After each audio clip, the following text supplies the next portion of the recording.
우리에게 주시는 하나님의 말씀은 마가복음 3장 7절부터 19절까지의 말씀입니다. 제가 읽겠습니다. 예수께서 제자들과 함께 바다로 물러가시니 갈릴리에서 큰 무리가 따르며 유대와 예루살렘과 이두메와 요단강 건너편과 또 두로와 시돈 근처에서 많은 무리가 그가 하신 큰 일을 듣고 나아오는지라. 예수께서 무리가 애워싸 미는 것을 피하기 위하여 작은 배를 대기하도록 제자들에게 명하셨으니 이는 많은 사람을 고치셨으므로 병으로 고생하는 자들이 예수를 만지고자 하여 몰려왔음이더라. 더러운 귀신들도 어느 때든지 예수를 보면 그 앞에 엎드려 부르짖어 이르되 당신은 하나님의 아들이니이다 하니 예수께서 자기를 나타내지 말라고 많이 경고하시니라. 또 산에 오르사 자기가 원하는 자들을 부르시니 나아온지라. 이에 12를 세우셨으니 이는 자기와 함께 있게 하시고 또 보내사 전도도 하며 귀신을 내쫓는 권능도 가지게 하려 하심이러라. 이 12를 세우셨으니 시몬에게는 베드로란 이름을 더하셨고 또 세베대의 아들 야고보와 야고보의 형제 요한이니 이 둘에게는 보아너게 곧 우레의 아들이란 이름을 더하셨으며 또 안드레와 빌립과 바돌로메와 마테와 도마와 알페오의 아들 야고보와 및 다데오와 가나안인 시몬이며 또 가롯 유다니 이는 예수를 판 자더라. 이것은 살아계신 하나님의 말씀입니다. 네, 오늘은 거래적 관계 대 변혁적 관계라는 제목으로 여러분과 말씀을 나누도록 하겠습니다. 이분은 미국의 매사추세츠주에 있는 북동부에 있는 매사추세츠주에 있는 윌리엄스 대학의 정치학자인데요. 제임스 맥거리거 번스라는 분인데 이분은 리더십으로도 아주 유명한 분입니다. 이분이 1978년에 리더십이라는 두꺼운 책을 냈는데요. 그때 그가 처음으로 이 거래적 리더십과 변혁적 리더십이라는 개념을 세상에 발표를 했습니다. 이 개념은 그 이후에 리더십 분야에서 굉장히 큰 영향력을 끼친 그러한 개념이 되었습니다. 이 교수님은 한 조직 안에서 리더와 팔로워들이 왜 함께하고 있는가에 대한 이유를 찾는 연구를 했습니다. 그 결과 거래적 리더십과 변혁적 리더십이라는 두 개의 대조되는 리더십의 형태가 있다라는 것을 발견하게 되었습니다. 그리고 이 다른 리더십에 따라 팔로워와 리더들의 관계도 역시 다르게 되어진다라는 것을 그가 알게 되었습니다. 자, 거래적 리더십 형태에서는 리더와 팔로워들이 뭐 때문에 함께 있냐면 이익 때문에 함께 하는 겁니다. 서로에 대해서 이렇게 호감이 있어서가 아니라 존경해서가 아니라 서로 함께 있음으로 얻는 이익이 있기 때문에 자기의 필요를 공급하기 때문에 그래서 함께 있는 것이죠. 예를 들자면 사장이 직원들이 마음에 안 들어도 어쨌든 직원들 때문에 회사가 성장하니까 함께 있는 거고요.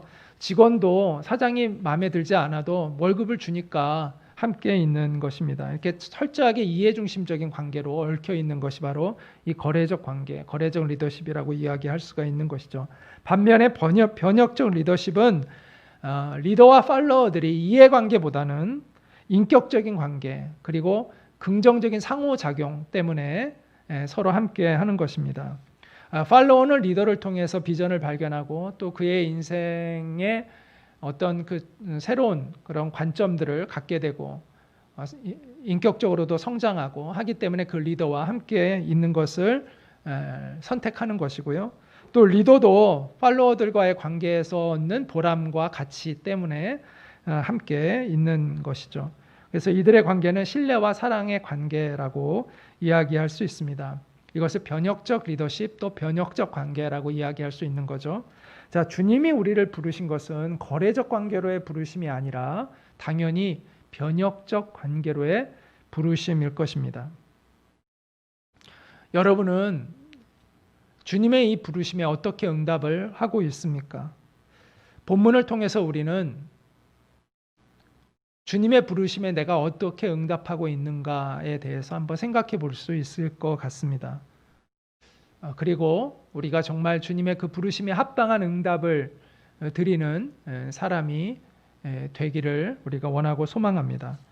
본문은 크게 예수님과 각기 다른 관계를 맺고 있는 세 종류의 대상들이 나옵니다. 등장을 하고 있습니다. 그 대상들은 군중들, 귀신들, 제자들이에요. 자, 첫 번째 이제 군중들인데요.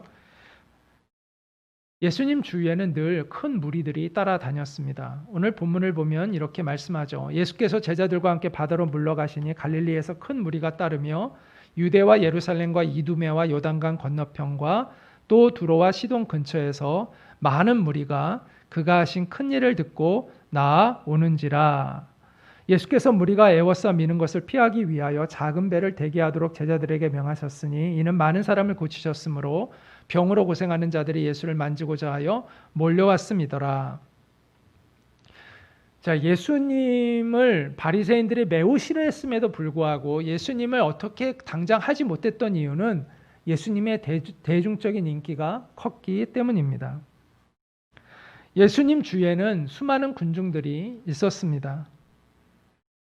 오늘 본문에 보면 그 갈릴리 지역뿐만 아니라 예루살렘에서, 이두메에서, 또 그 요단에서 이렇게 많은 사람들이 몰려왔다고 얘기합니다. 그리고 북쪽에 보면 시돈과 두로가 나오는데 그 시돈과 두로는 외국 도시거든요. 거기에서까지도 사람들이 이 갈릴리에 있는 예수님께로 몰려왔다라고 이야기를 하고 있습니다. 왜 그들은 그렇게 많이 몰려왔을까요? 오늘 본문 8절에 보면 그 답이 나오는데 예수님께서 큰 일을 행하신 것을 들었다는 거예요. 그 큰 일이라는 건 이제 기적을 행하시는 것을 들은 것이죠. 특별히 많은 병자들, 그 병자들이 고침을 받은 이야기를 듣고 예수님께로 몰려왔습니다. 워낙에 그냥 예수님의 옷자락이도 한번 만지기 위해서 사람들이 막 했기 때문에 몰려왔기 때문에 예수님이 그들을 피하시기 위하여 이렇게 바다에다가 호수에다가 배를 띄워놓고 군중이 너무 몰려오면 예수님이 이제 그 배 띄워놓은 배에 가셔서 이렇게 사람들을 가르치시고 이렇게 했다는 것을 우리 본문을 통해서 우리가 보게 됩니다. 자, 한편 군중들과 또 다른 무리들이 대상이 있습니다. 예수님과 오늘 본문에 보면 예수님과 관계를 맺는 또 다른 대상이 있는데 그들은 바로 귀신들입니다. 더러운 귀신들도 어느 때든지 예수를 보면 그 앞에 엎드려 부르짖어 이르되 당신은 하나님의 아들이니이다 하니 예수께서 자기를 나타내지 말라고 많이 경고하시니라. 귀신은 타락한 천사들이죠. 귀신들은 사탄의 지배를 받는 그러한 존재들이고 영적인 존재들이고 사람의 몸 안에 들어가서 그 사람을 지배하기도 합니다. 그런데 귀신들이 예수님을 보면 막 요란을 떨었습니다. 왜 그랬을까요? 그것은 두려움 때문이죠. 왜냐하면 예수님께서는 그 귀신들을 내쫓을 권세와 능력을 갖고 있으셨기 때문입니다. 그래서 귀신들이 그 위협과 두려움을 느끼고 호들갑을 떨었습니다. 그래서 예수님 앞에 엎드려서 당신은 하나님의 아들입니다 라고 이렇게 이야기를 했다고 하는데, 자, 이것은 예수님을 경배하고자 했던 것일까요? 아니죠. 예수님을 경배하려는 게 아니에요.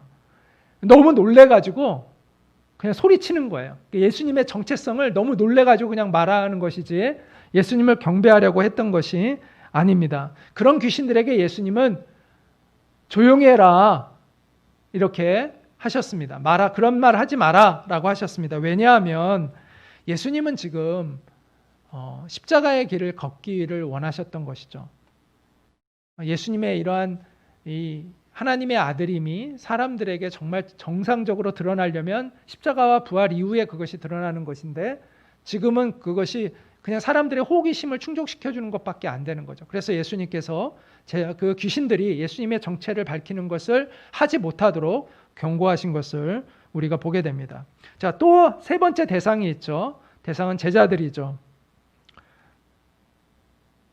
또 산에 오르사 자기가 원하는 자들을 부르시니 나아온지라 이렇게 되어 있습니다. 이에 12를 세우셨으니 12명의 제자죠. 이는 자기와 함께 있게 하시고 또 보내사 전도도 하며 귀신을 내쫓는 권능도 가지게 하려 하심이러라 이렇게 말씀하고 있습니다. 예수님의 제자들은 우리가 누가복음 10장에 보면 70명이 있었다는 걸 알 수 있습니다. 그런데 여기는 지금 현재 12명이 나오는데 이 12명은 그 70명 중에서 또 특별히 이렇게 소수로 이렇게 선택되어진 그러한 제자들이었습니다. 예수님은 이 12명만을 제자로 삼으신 것이 목적이 아니라 이 12명의 제자를 통해서 제자도의 모델을 만드시고 또 이들을 통해서 이것을 이제 시작으로 해가지고 수많은 민족을 초월하고 시대를 초월한 제자들을 길러내기를 원하셨던 것이죠.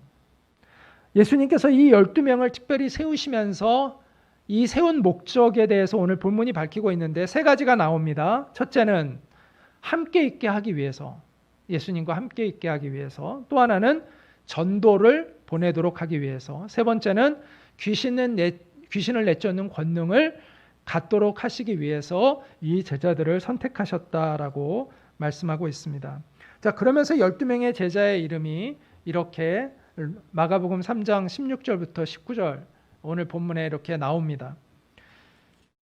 자, 여기서 잠깐 우리가 이 사람들에 대해서 약간 설명을 하고 한다면, 이제 베드로라는 이 이름은 원래 시몬을 베드로라고 이렇게 이름을 지어 주셨죠. 또 게바라고도 하는데 게바는 아람어이고 베드로는 헬라어입니다. 뜻은 같습니다. 반석, 바위, 돌 이런 뜻을 가지고 있습니다. 여러분이 잘 아는 대로 베드로는 예수님의 12명 중에서도 핵심적인 제자가 3명이 있었는데 베드로와 야고보와 요한이거든요. 그래서 야고보와 요한은 이제 형제인데 이 야고보와 요한 외에 베드로가 이 핵심 그 제자의 한 사람이었죠. 자, 그 다음에 이제 세베대의 아들 야고보와 요한이 나오죠. 지금 말씀드린 대로 예수님의 핵심 제자 3사람 중에 2사람이죠. 그리고 이들은 형제였습니다. 이들에게는 예수님께서 우레의 아들들이라는 별칭을 지어주셨다고 이렇게 지금 설명이 더하여져 있죠. 자, 그 다음에 참고로 이제 여기서 여기서 세베대의 아들 야고보와 요한 중에서 야고보가 맨 처음 순교한 사람입니다. 자, 그 다음에 이제 안드레가 나오는데 안드레는 베드로와 형제였고요.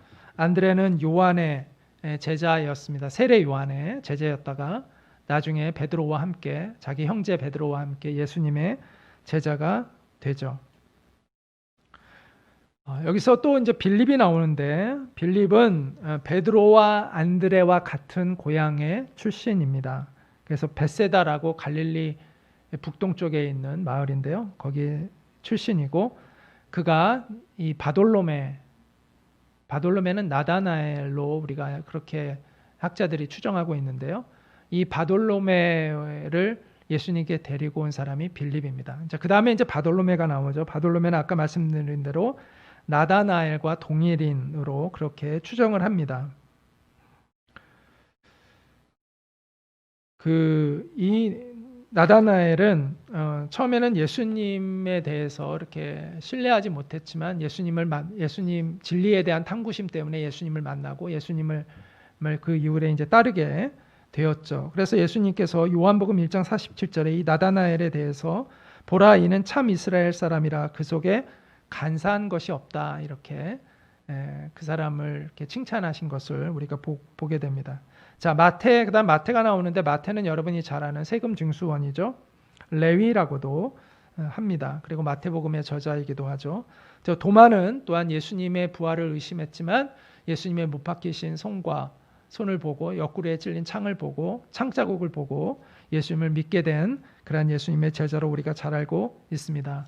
자, 여기 또 알페오의 아들 야고보라고 되어 있는데 이 알페오의 아들이라는 이 말은 왜 붙였냐 하면 야고보가 둘이기 때문에 그걸 분리하기 위해서 붙인 겁니다. 앞에 보면 세베대의 아들 야고보와 분리하여 알페오의 아들 야고보라고 이렇게 표현하고 있고요. 그 다음에 다데오라는 사람이 나오는데 이 다데오는 누가복음이나 사도행전에 보면 야고보의 아들 유다 이렇게 해서 유다로도 불렸다는 것을 알 수가 있습니다. 또 가나안인 시몬이라고 되어 있는데 이 사람은 누가복음에 보면 젤롯이라는 별명을 가지고 있었다. 열심당원이라는 별명을 가졌다라고 하고 있거든요. 그래서 학자들은 두 가지 중에 하나로 추정을 합니다. 하나는 이 사람이 독립운동가였을 것이다. 혁명운동가였을 것이다. 라고 추정하기도 하고 아니면 그 정도로 굉장히 열정적인 사람이었기 때문에 그런 별명을 붙였을 것이다. 이렇게 추정하기도 합니다. 또 우리가 잘 아는 가룟 유다는 예수님을 판 사람이죠. 나머지 사람은 다 갈릴리 사람인데 비갈릴리인으로서는 유일하게 가룟 유다가 비갈릴리인입니다. 자, 여기까지 우리가 이제 본문을 쭉 살펴보면서 우리 세 부류의 대상들 생각을 해보았습니다. 군중들, 귀신들, 그리고 예수님의 12 제자들. 그들이 예수님과 각각 다른 관계를 맺고 있는 것을 우리가 보게 됩니다. 자, 군중들은 여기서 이제 군중들은 어떤 특징을 가지고 있냐면 군중들은 예수님을 제대로 알지 못해요. 그리고 실제로는 알고자 하는 마음도 별로 없어요. 군중들은 뭐 때문에 예수님 앞에 나온 걸까요? 자기네들의 피로를 채우고자 하는 목적 때문에 예수님께 온 겁니다. 특별히 병고침을 받기 위한 목적을 가지고 예수님께 온 사람들이 많았습니다. 그들은 그들의 문제가 해결되면 예수님을 바로 떠났어요. 자, 반면에 귀신들이 있습니다. 자, 귀신들은 예수님이 누구인지를 알아요, 몰라요? 압니다. 어떻게 보면 제자들보다 더 정확히 알아요. 당신은 하나님이 보낸 하나님의 아들입니다라고 얘기합니다.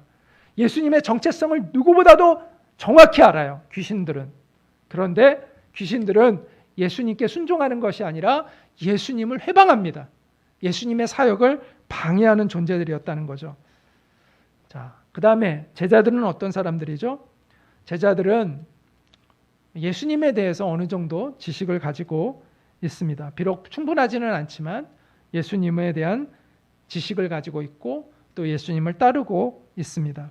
그들도 처음에는 자신들의 필요를 채우기 위하여 예수님께 왔겠죠. 하지만 그들은 군중들과는 분명히 다른 태도를 가지고 있었습니다. 그래서 그들은 예수님과의 필요가 채워지는 것을 목적으로 하는 것이 아니라 예수님과 깊은 관계성을 맺는 것을 그들의 목적으로 삼고 있었다는 것이죠. 그래서 예수님과 그들과 간의 관계에는 신뢰와 사랑이 쌓여가고 있었습니다. 그들은 주님께 순종하는 사람이 되어갔고 주님께 그들의 삶을 바치는 그러한 사람들이 되었습니다. 네, 예수님과 관계를 맺고 있는 세 종류의 대상들, 군중들, 귀신들, 제자들이 어떤 사람들인지에 대해서 생각해 보았습니다. 자, 여러분과 주님과의 관계는 어떤 관계인가요? 여러분은 혹시 군중의 한 사람으로서 예수님을 믿고 있는 것은 아닙니까? 군중들처럼 예수님과 피상적인 관계를 맺고 있는 것은 아닙니까?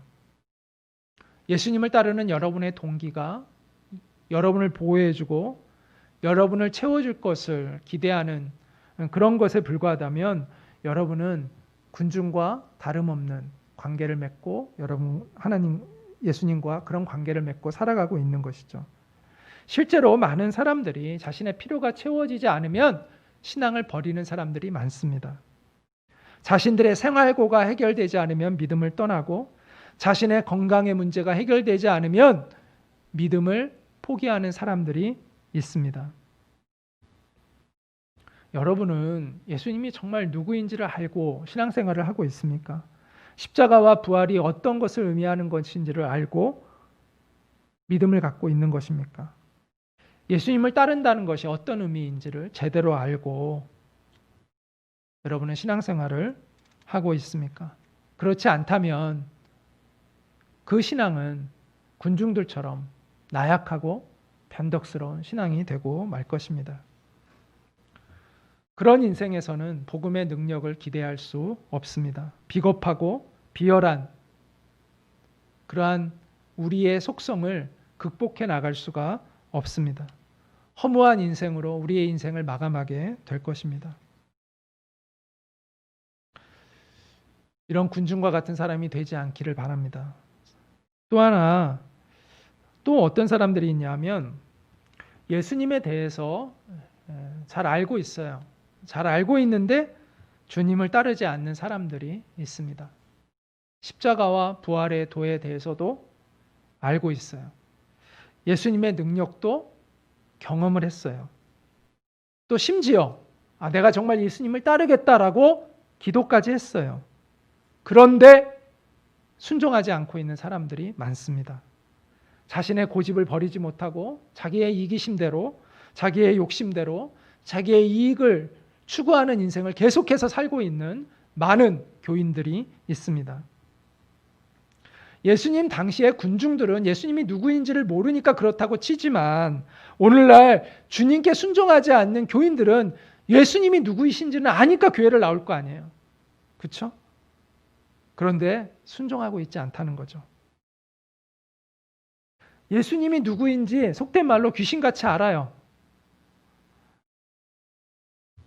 그럼에도 불구하고 주님을 따르고 있지 않은 겁니다. 어렸을 때부터 교회를 다녔고 예수님에 대한 지식을 가지고 있고 또 교회도 와요. 그러니까 교회를 오겠죠. 그런데도 그들은 교회 나오는 것 외에는 세상 사람들과 별반 다를 바가 없습니다. 이런 사람은 어떤 의미에서는 귀신을 닮았다라고 말할 수 있지 않을까요? 물론 귀신은 아니지만 귀신들은 예수님이 누구이신지를 알면서도 순종하지 않았잖아요. 그런 의미에서 군중을 닮았다기보다는 오히려 귀신을 닮은 것이 아닌가라는 생각을 해볼 수가 있는 거죠. 예수님이 누구이신지를 아는데 예수님께 순종하지 않고 있다는 면에서 오히려 그렇다고 말할 수 있다는 것입니다.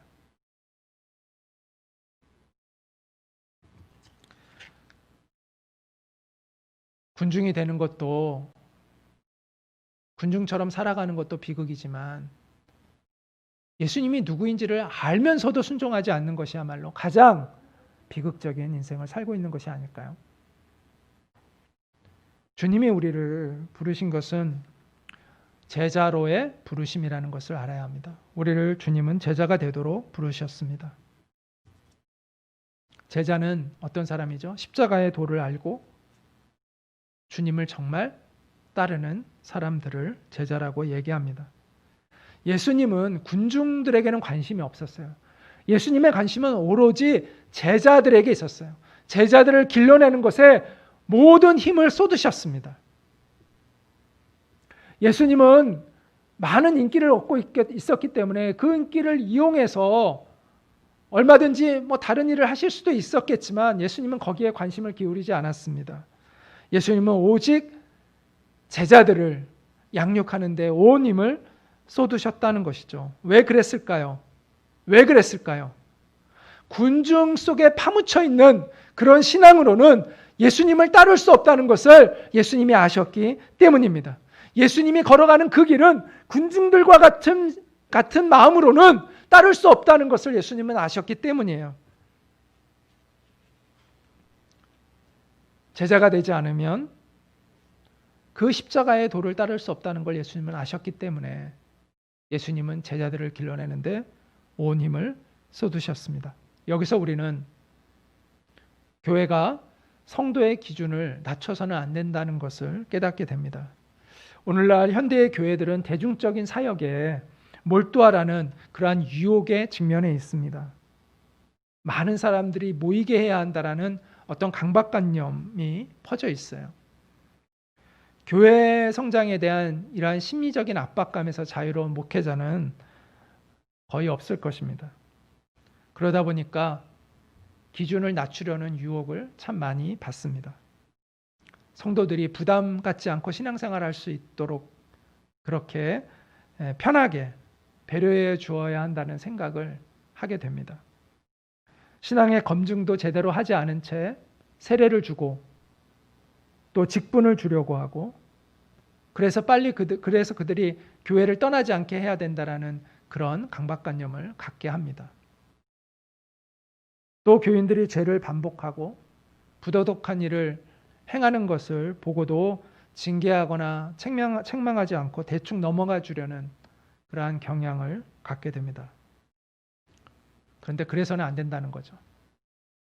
아무리 교회 성장이 중요해도 기준을 낮추어서는 안 된다라는 것입니다. 그것은 마치 비를 피하려다가 산사태를 맞이하는 꼴이 될 것입니다. 교회 성장도 필요하죠. 그러나 본질을 잃어버린 교회 성장은 의미가 없습니다. 제자도, discipleship, 이 제자도는 교회의 본질입니다. 제자도를 잃어버린 교회는요, 모래 위에 집을 쌓은 것과 같습니다. 한동안은 사람들이 모이고 교회가 성장하는 것 같지만 나중에 교회 안에 갈등이 생기고 어려움이 오면요, 금방 무너집니다. 오합지졸들처럼 흩어집니다. 우리가 그런 교회를 보는 것은 어렵지 않습니다. 그러므로 우리는 정말 예수님의 제자를 길러내는 일에 힘을 기울여야 합니다. 그것이 교회가 건강하게 바르게 성장해 나가는 바른 방법이죠. 만약에 예수님께서 잘 준비된 그러한 소수의 제자들을 길러내는 일에 집중하지 않으셨다면 초대교회는 핍박을 이겨내지 못했을 것입니다. 그리고 로마 제국에게 결국 승리를 거두지 못했을 것입니다. 정말 그러한 준비된 제자들이 있었기 때문에 그 어려움들을 극복하고 계속해서 교회가 복음의 본질을 잃지 않고 성장해 갈 수 있었던 것이죠. 징기스칸이 세계를 정복할 수 있었던 것이 바로 소수의 정예 부대를 중심으로 그 전쟁을 했기 때문입니다. 지금까지 역사상 러시아를 정복한 나라는 몽고의 징기스칸밖에는 없습니다. 프랑스의 나폴레옹이 50만 대군을 이끌고 러시아를 정복하러 출전했지만 살아 돌아온 사람은 2만 명에 불과했습니다. 독일의 히틀러도 60개의 사단 병력을 투입을 해서 러시아를 공격했지만 성공하지 못했습니다. 유일하게 몽고의 징기스칸이 러시아를 정복했어요. 그럴 수 있었던 그 비결 가운데 물론 여러 가지가 있겠죠. 그 중에 한 가지는 뭐냐면 기동력을 갖춘 잘 준비된 정예부대를 갖추고 있었습니다. 이 징기스칸이 이끌었던 이 몽골 부대는요, 10명 이상이 넘지 않는 소규모의 부대들로 구성이 되어 있었다고 합니다. 당시의 중세 기사들은요, 40에서 60kg이 되는 그러한 갑옷을 입고 있었는데 이 몽골 이 군사들이 갖춘 이 군장은요, 20에서 30kg에 불과했다고 합니다. 약 반 정도 가벼운 거죠. 또 그 말의 말 한 마리를 삶아서 그 육포를 가루로 만들어 가지고 만들었던 그 보르츠라는 식량이 있습니다. 그 식량을 주머니에 차고 다니는데 그 식량이 한 2-3kg 정도 되는 이제 작은 부대를 허리에 차고 다니는데 그거면 한 달, 2달을 버텼대요. 이처럼 그들은 소수의 아주 정예 부대들을 중심으로 기동력을 갖춘 그러한 부대를 중심으로 해서 전 세계를 점령할 수 있었다고 이렇게 이야기를 합니다. 우리도 영적인 전쟁 가운데 있잖아요. 교회도 마귀와의 영적인 전쟁을 수행하고 있습니다. 우리가 기준을 낮추어서는 안 된다는 거죠. 정말 잘 준비된 그러한 정예 군사들을 길러낼 때 우리는 이 영적인 전장에서 승리할 수가 있는 것입니다. 확실한 제자도로 무장되어 있는 그러한 정예 군사들이 있을 때 교회는 교회다워질 수가 있다라는 것이죠. 그들은 언제 어디에 투입되어도 그리스도의 정체성을 가지고 살아가는 사람들입니다. 어디에 갖다 놔도 언제 있든 어느 곳에 있든 그들이 있는 곳에서는 그들이 하나님의 사명을 인식하고 그리스도인답게 살아가는, 그래서 거기서 하나님의 사명을 이루어가는 사람들이 바로 예수님의 제자들인 것이죠. 우리는 그런 사람들을 길러내어야 합니다. 그리스도인이 된다는 것은 예수님의 제자가 된다는 것을 의미합니다. 주님은 거룩한 그 부르심으로 여러분을 불렀습니다. 13절에 보면 자기가 원하는 자들을 부르시니 나아온지라 이렇게 말씀하고 있습니다. 예수님이 자기가 원하는 자들을 부르셨다는 것이죠. 여러분은 주님이 원하셔서 부른 사람들이라는 것을 기억해야 합니다. 그리고 여러분은 이 부르심에 바르게 응답해야 한다라는 것이죠. 12명의 제자들은 예수님이 부를 때 즉각적으로 반응했습니다. 여러분도 주님께 즉각적으로 반응해야 합니다. 망설이는 것은 부르심에 합당한 태도가 아닙니다. 자, 망설이는 건 예수님이 누구이신지를 모를 때 망설이는 거고, 예수님이 누구이신지를 알면 망설이지 않고 즉각적이어야 하는 거예요. 여러분이 여태까지 즉각적으로 반응하지 않았기 때문에 변화가 일어나지 않고 있는 겁니다. 만약 변화되지 않고 있다면, 여러분이 변화되고 있다면 여러분이 거기에 즉각적으로 반응하고 있기 때문이고, 여러분이 변화되고 있지 않다면, 변화가 지체되어지고 있다면 그것은 여러분이 바르게 즉각적으로 반응하고 있지 않기 때문이에요. 예수님이 누구이신지를 알면도 불구하고 즉각적으로 반응하고 있지 않기 때문입니다. 망설이는 것은 부르심에 합당한 태도가 아닙니다. 머리를 굴리고 계산하는 것은 부르심에 합당한 태도가 아닙니다. 예수님을 주님으로 고백한다면 여러분의 반응은 이미 확정되어 있어야 해요. 태도가. 그것은 즉각적으로 순종하는 것입니다. 앞에서 거래적 관계, 변혁적 관계의 차이에 대해 말씀을 드렸죠. 처음 시작하면서. 여러분의 신앙이 군중과 같은 신앙이라면 그것은 거래적 관계를 예수님과 맺고 있는 것이라고 말할 수 있는 거죠. 그런데 앞에서도 얘기했지만 예수님은 여러분을 변혁적 관계로 부르셨습니다. 신뢰와 사랑의 관계로 부르셨습니다. 이 주님의 부르심에 여러분이 응답하시기를 바랍니다. 주님은 억지로 우리를 몰아가시지 않아요.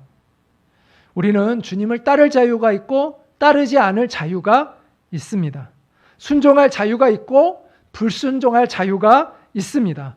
그렇기 때문에 순종이 가치 있는 것이죠. 만약 우리가 순종할 자유밖에 없다면, 다른 선택은 없다면 그 순종은 가치 있는 것이 아니죠. 우리가 순종할 자유가 있고 순종하지 않을 자유도 있기 때문에 우리가 순종하는 것이 가치가 있는 것이죠.